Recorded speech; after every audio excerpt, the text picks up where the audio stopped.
Hello friends అందరికీ ఈరోజు వీడియోలో ఆలు కర్రీ ఎలా ప్రిపేర్ చేసుకోవాలో చూద్దాం. తెలుగులో అయితే బంగాళాదుంప అంటారు, అలాగే ఇంగ్లీష్లో అయితే పొటాటో అని అంటారు.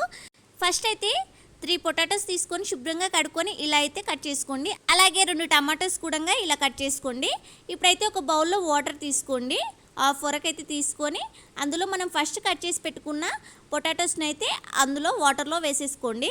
వాటర్లో వేసుకొని స్టవ్ ఆన్ చేసుకొని అయితే స్టవ్ మీద ఒక 50% వరకు అయితే చక్కగా బాయిల్ చేసుకోండి. మరీ మెత్తగా ఉడికించుకోకండి. 50% వరకే కొద్దిగానే ఉడికించుకోవాలి. ఇలా ఉడికించుకున్న తర్వాత అయితే స్టవ్ అనేది ఆఫ్ చేసేసుకోండి. అందులో ఆలూస్ అనేటివి తీసి మరొక బౌల్లో వేసుకోండి. మరీ మెత్తగా కాకుండా ఇలా మీడియంలో ఉడికించుకోండి. ఇప్పుడైతే ఇవి పక్కకు పెట్టేసుకొని ఇప్పుడు స్టవ్ ఆన్ చేసుకొని అయితే కడాయి అయితే పెట్టేసుకోండి. కడాయి కొద్దిగా హీట్ అయిన తర్వాత ఆయిల్ వేసుకోండి. ఆయిల్ని కాసేపు అయితే హీట్ అవ్వనివ్వండి. ఆయిల్ అనేది హీట్ అయ్యాక జీలకర్ర వేసుకోండి. జీలకర్రను కాసేపు అయితే ఆయిల్లో చక్కగా ఫ్రై అవ్వనివ్వండి. ఈ ఆలుగడ్డ తినడం వల్ల మన హెల్త్కి అయితే చాలా మంచిది. ఇందులో vitamin A, C, B6, fibre, carbohydrates, proteins, copper సమృద్ధిగా ఉంటాయి. జీలకర్ర ఇలా చక్కగా ఫ్రై అయిన తర్వాత అల్లం వెల్లుల్లి పేస్ట్ అయితే వేసుకోండి. పచ్చి వాసన పోయేంత వరకు అయితే చక్కగా ఫ్రై చేసుకోండి. ఈ ఆలుగడ్డ తినడం వల్ల రక్తంలో షుగర్ లెవెల్స్ని కంట్రోల్ చేయడంలో సహాయపడుతుంది, వాపును తగ్గిస్తుంది, కిడ్నీలో స్టోన్స్ని నివారిస్తుంది, అలాగే తొందరగా జీర్ణం అవుతుంది. ఇది తినడం వల్ల పిల్లలకు కానీ ఇంకా పేషెంట్స్కి కానీ ఇది పెట్టడం వల్ల తొందరగా అరుగుతుంది, పైగా శక్తిని కూడా ఇస్తుంది.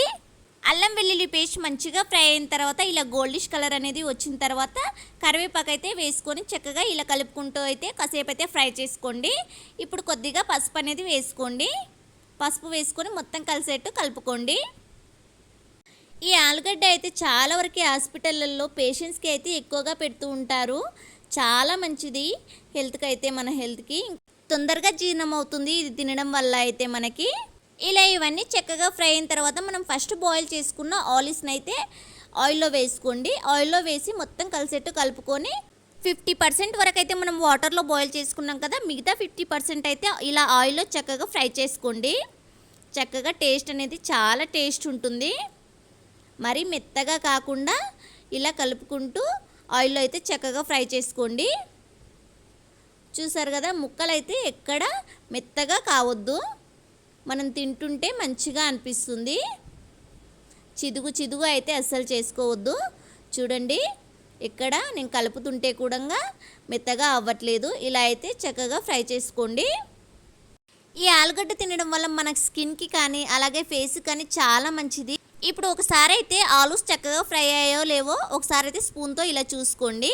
చూసారు కదా, ఆలూస్ అనేది చక్కగా ఫ్రై అయ్యాయి. ఇప్పుడైతే మనం ఫస్ట్ కట్ చేసి పెట్టుకున్న టమాటో ముక్కలను అయితే ఆలూస్ దగ్గర వేసేయండి. ఆలూస్లో వేసి చక్కగా మిక్స్ అయ్యేలా కలుపుకోండి.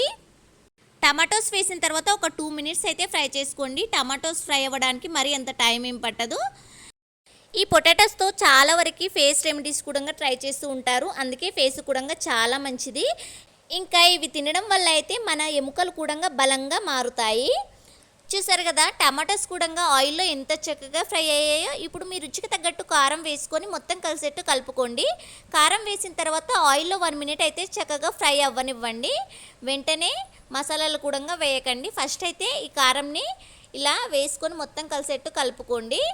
1 minute వరకు అయితే ఏం వేయకండి. అలా అయితే చక్కగా టేస్ట్ అనేది మంచిగా ఉంటుంది. ఈ ఆలు తినడం వల్ల కడుపులో మంటను తగ్గించడానికి పనిచేస్తుంది, అలాగే గుండె జబ్బులు తగ్గించడానికి కూడా చాలా బాగా పనిచేస్తుంది. చాలా వరకు ఆలు ఫ్రై తింటూ ఉంటారు. ఒకసారి అయితే ఇలా ఆలు కర్రీ అయితే ట్రై చేయండి, చాలా బాగుంటుంది. ఇప్పుడైతే చాలా వరకు ఆయిల్లో తినడం చాలా వరకు మానేస్తున్నారు కదా. మేమైతే మా ఇంట్లో అయితే ఎప్పుడు కర్రీసే చేసుకుంటున్నాము. అందుకోసం ఒకసారి అయితే ఇలా ట్రై చేయండి, చాలా బాగుంటుంది. ఇలా కారం వేసుకున్న 1 minute తర్వాత అయితే గరం మసాలా అలాగే ధనియా పౌడర్ వేసి మొత్తం కలిసేట్టు కలుపుకోండి. మొత్తం మిక్స్ అయ్యేటట్టు కలిపేసుకోండి. ఈ మసాలాలు వేసిన వెంటనే అయితే వాటర్ అనేటివి వేయొద్దు. ఒక 1 minute వరకు అయితే ఇలా కలుపుకుంటూ చక్కగా ఫ్రై అవ్వనివ్వండి. అలా అయితే టేస్ట్ అనేది చక్కగా వస్తుంది. ఇప్పుడు 1 minute తర్వాత వాటర్ అనేటివి 1/2 glass వరకు అయితే వాటర్ వేసుకోండి. వాటర్ వేసి ఒకసారి అయితే మొత్తం కలిసేట్టు కలుపుకోండి.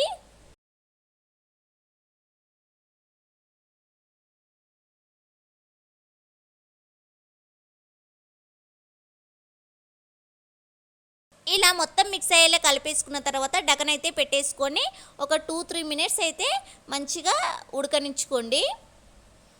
అంటే రసం అనేది మంచిగా చిక్కగా అవుతుంది. ఇప్పుడు మీ రుచికి తగ్గట్టు సాల్ట్ వేసుకోండి. సాల్ట్ వేసి మొత్తం మిక్స్ అయ్యేలా కలుపుకోండి.